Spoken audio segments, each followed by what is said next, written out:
Sexsmith is an old town, really.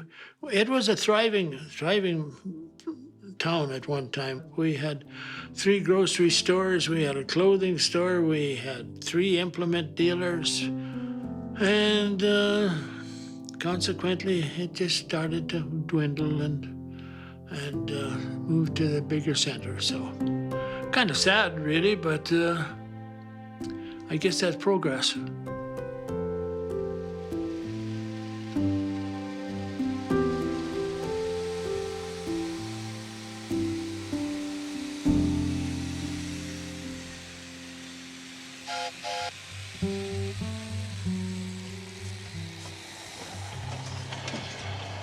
History makes us who we are. And if you don't have a grasp on that history to appreciate where you came from, how can you appreciate what you have today?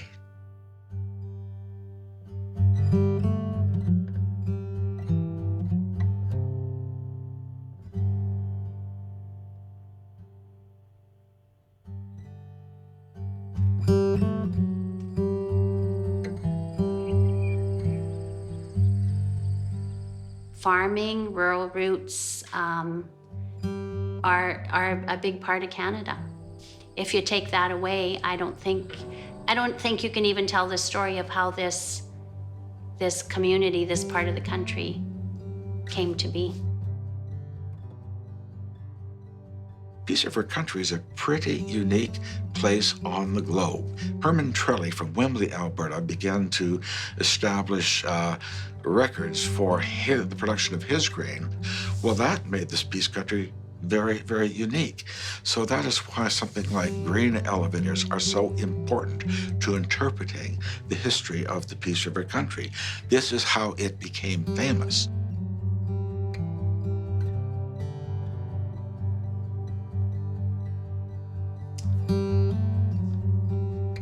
1961, the old elevators, Elevator Row.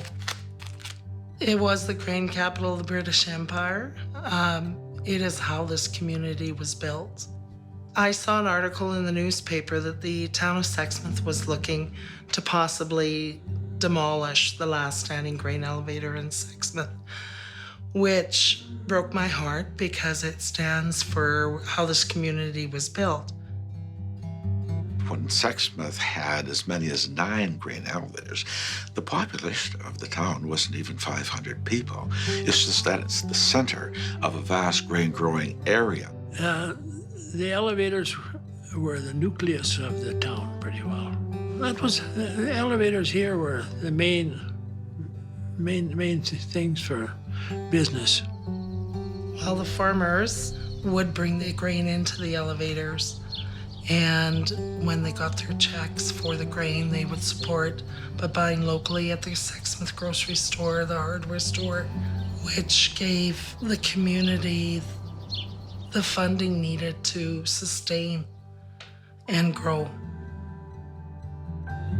This is what really, I think, makes the Sexsmith grain elevator the one real one that's going to survive in northern Alberta, if it is going to survive. So important, because the economy of Western Canada up to the 1970s was just overwhelmingly agriculture, and this was a way of life for people being in farming communities. I grew up along the Emerson Trail, and the Sexsmith Grain Elevators were the home elevators for my dad's grain farm. That farm was homesteaded by my grandfather in 1911. The massive amount of settlement that occurred during that period, 1911 to 1916, it was expanding eastward all the way out to Teepee Creek and Badhart, and north towards Webster, and westward all the way to the Glass Buffalo Lakes district, and then south towards Clermont. So it was a very, very vast area of settlement. And so there was going to be an awful lot of grain coming in, and that soon proved to be the case when the railway arrived in the spring of 1916. The railroad came in here in 1916, really. I don't know, a little story about my dad I always laughed about. When they were building the grades for the railroad coming in there, you could tell right at noon what time it was, because you could hear the mules start to bray, and they were heading for the barn, really, and there was no stopping them. So that was how the railroads were built here. Along the rail line, it was planned that about every 7 to 10 miles along the rail line, they would build another siding and possibly another grain elevator, because the farmers with their vehicles at that time couldn't haul grain vast distances. Well, we had a big wagon behind, really, with an 8 by 12 box on it, and we pulled it back and forth to the elevator with a tractor. So we didn't have a truck. In later years, we acquired a truck, but the first part of the years, first years really, I don't remember that, but most of it was hauled in with horses. Back when I was a kid, there were elevators at Claremont and Sexsmith and Woking and Rycroft, but that was a reasonable distance for people to go. By the year 1929, when Sexsmith was incorporated as a village, there were 7 grain elevators, and this time this is the most in northern Alberta.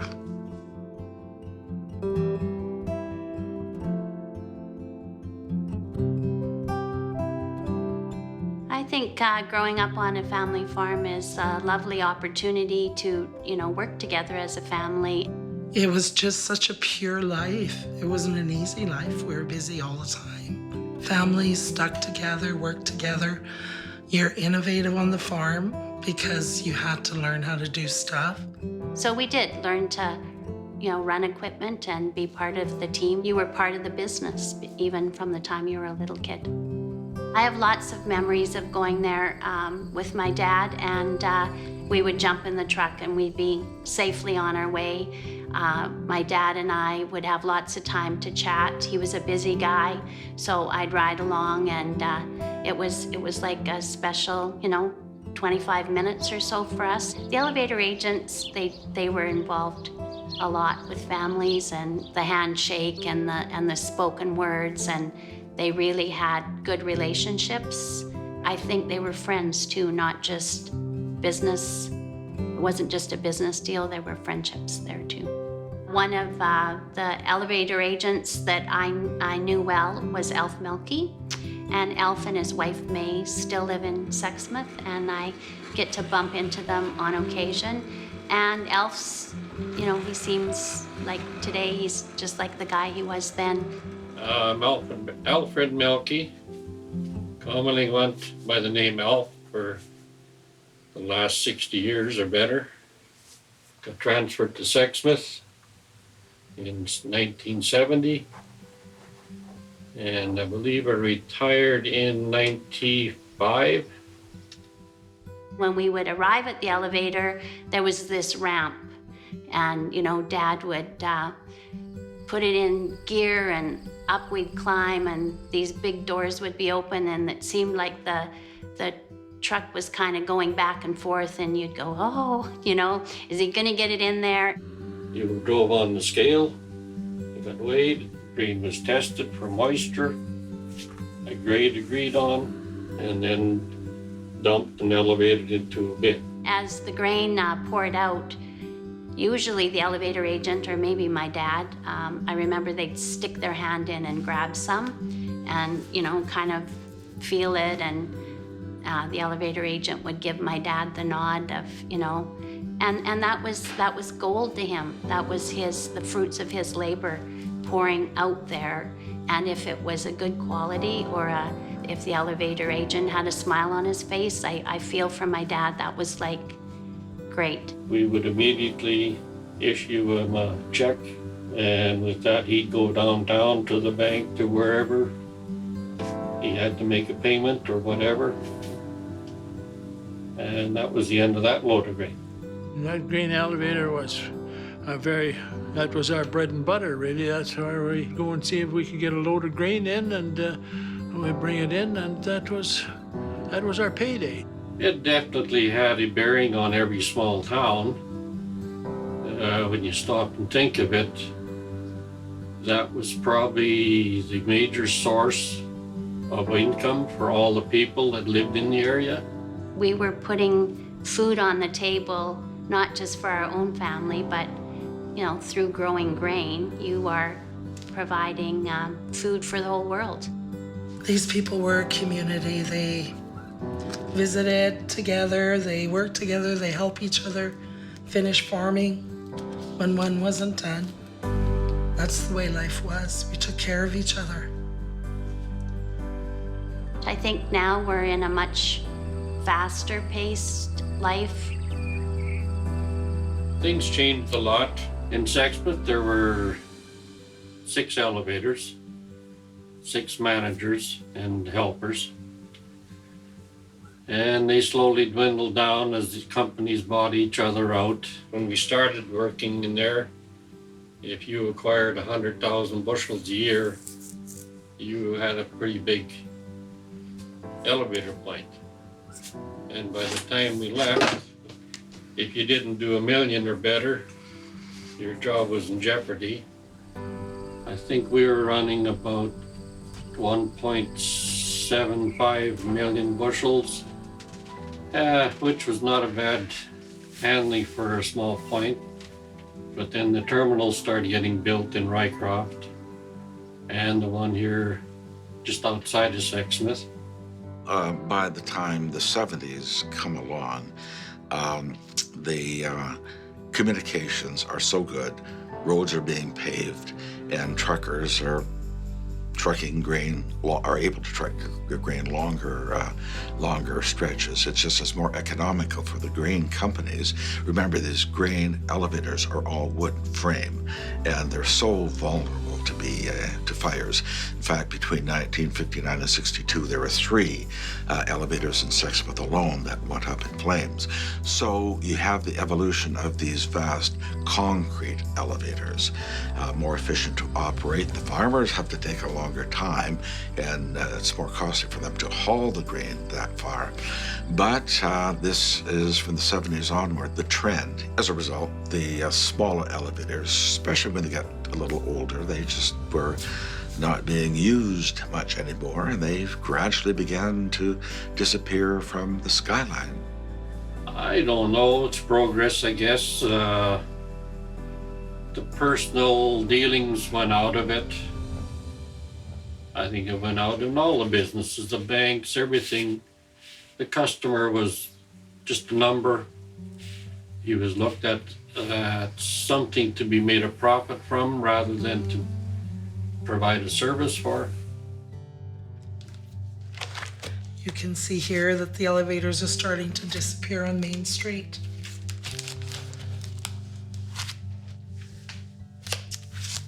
Well, this to me is beautiful, and it represents a lifestyle. When I look at this, it represents the demolition of that lifestyle. It makes me feel sad. Well, it was very sad because, as you know, it's sort of cliche. Everybody says, grain elevators are part of the prairie landscape, or they were, and they're slowly disappearing. I don't know, I was glad to get rid of it. I love dealing with the farmers and the customers. Its head offices were changing so much. They had the knowledge, but not the experience. So it made things a little difficult to try and deal with the farmers the way we used to. The shareholder was more important than the customer. And all of the older managers weren't really in favor of that attitude. So it didn't take too many, 5 or 6 years. They slowly weeded us out so they could handle the young ones to their line of thinking.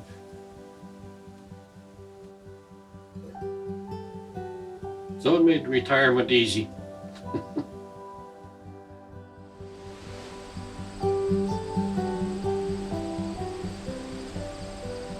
As the grain companies had moved out, the elevators ceased to operate, and the Museum Society had secured the 2 Alberta wheat poles.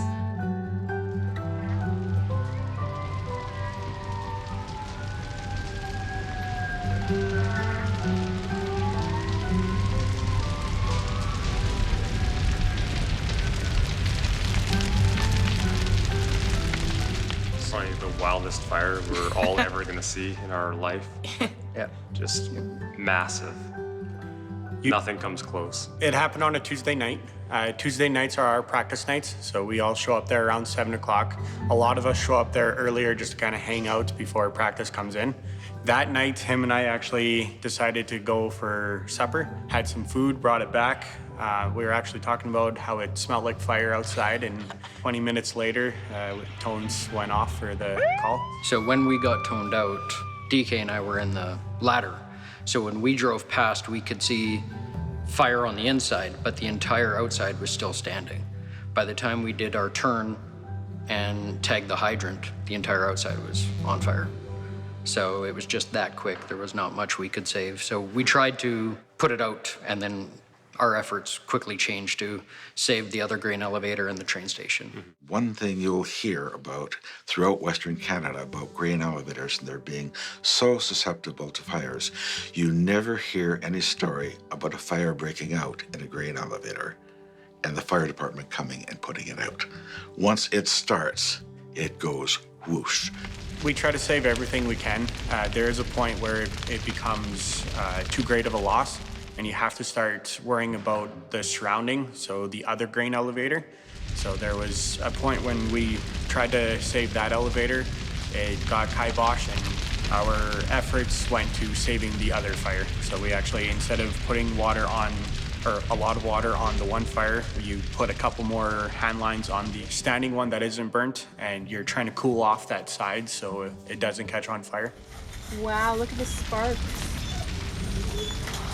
Great.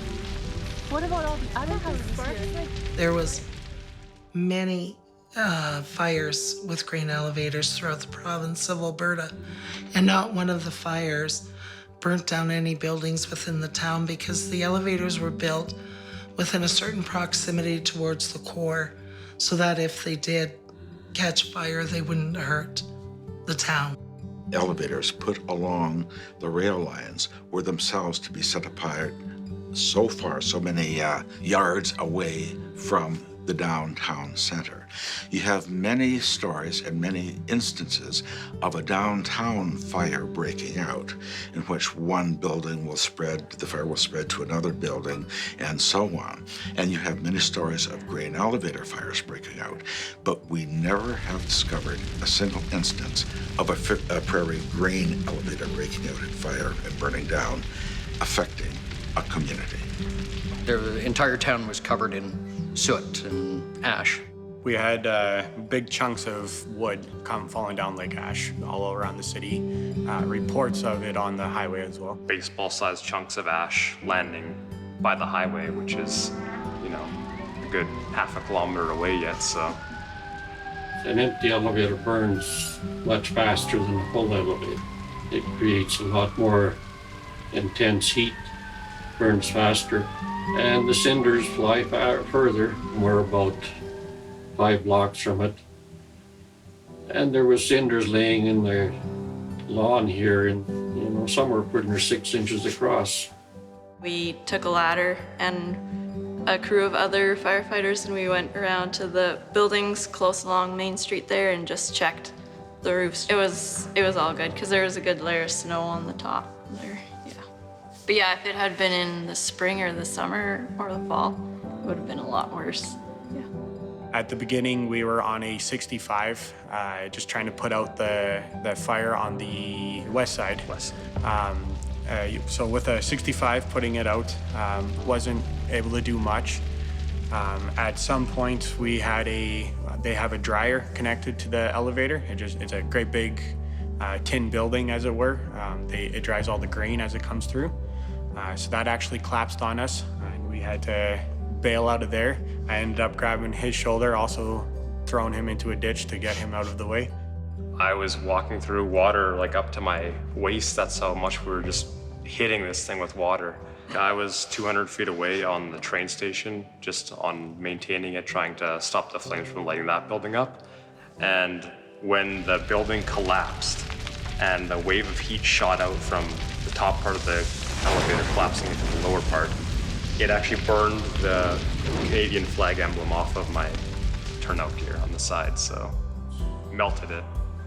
And I just grabbed my buddy beside me and just dunked his head in the snow and just tucked both of our heads into the snow. The night that I saw the videos of posted of that elevator burning down, it really brought this flashback to all these great memories. And I guess I lost my dad in 1983, so anything that can take me back to those great things him and I did together, and a lot of those were road trips to take a load of grain into the grain elevator, or maybe get a sample tested or whatever. So it was really the video that night that made me appreciate the elevator, which I had taken for granted my entire life. It was just there. My grandson and I parked just on the outskirts of Rycroft Ridge and discussed when his mom used to go to the elevators with her grandpa, and just how rewarding it was farming, how close we were as a family because we did it as a family. And we're proud. And it seemed that part of that was gone.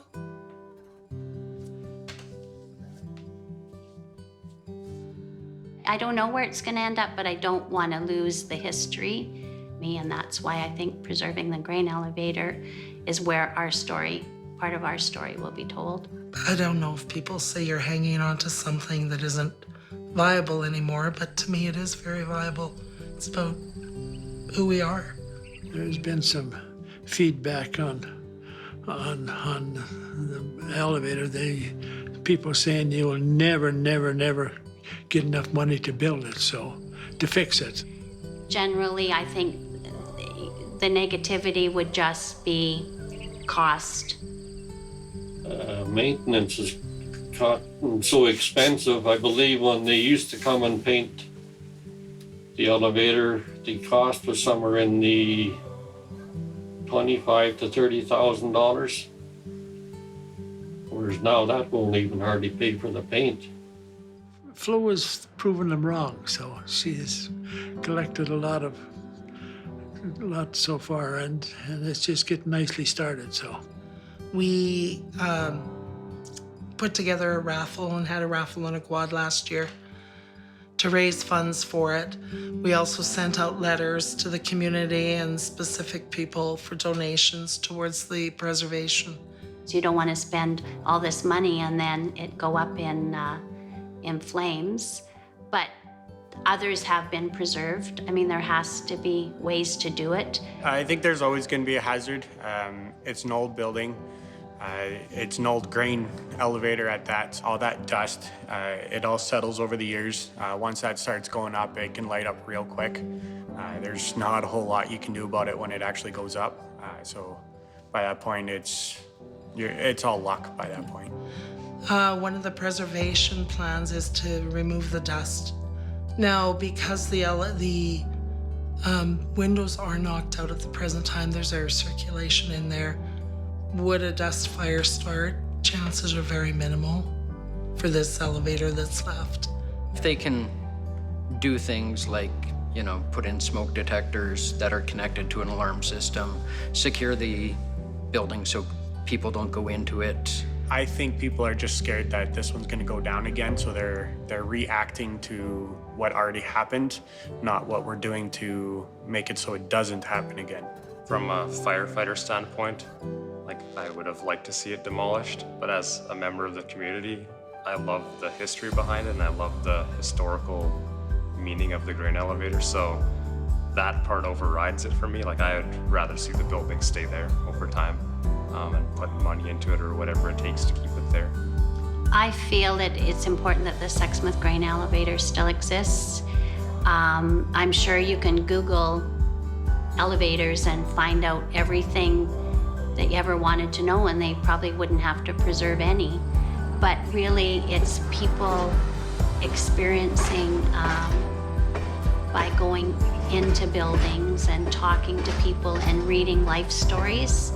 That's what makes people remember. That's what makes people reflect. And it also honors those that lived that life and did that work. It's part of our history, right? So Is it something you want to see go away? No. My wife, she grew up here. She knows all about the grain elevators. Her grandfather worked in one of them, so it's definitely something you want to keep around, so. I don't know, we, a little bit goofy, I guess, but we like to save them, so. How do people connect with their communities, and how do they develop a sense of self-awareness of the history of their community and feeling that they're part of it? I think it lies in greater exposure to the historic resources, to have people feel that they are part of something bigger than they are, that they're not here just to work and to make money and to watch television and to just enjoy the niceties of life without feeling that they're part of a greater whole. The group that has worked on this definitely deserves to have some fruits for all their work.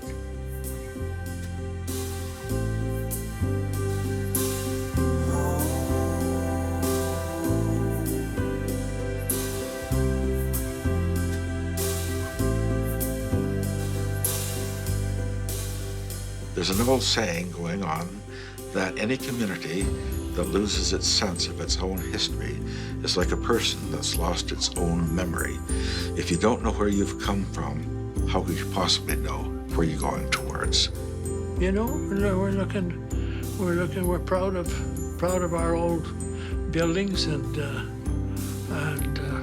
like to keep it alive, so as best we can. I'm very grateful for the committee to take on the restoration. It's a huge project, and that's home for me. And if that elevator wasn't there with those words up high, that's like, hey, I'm home.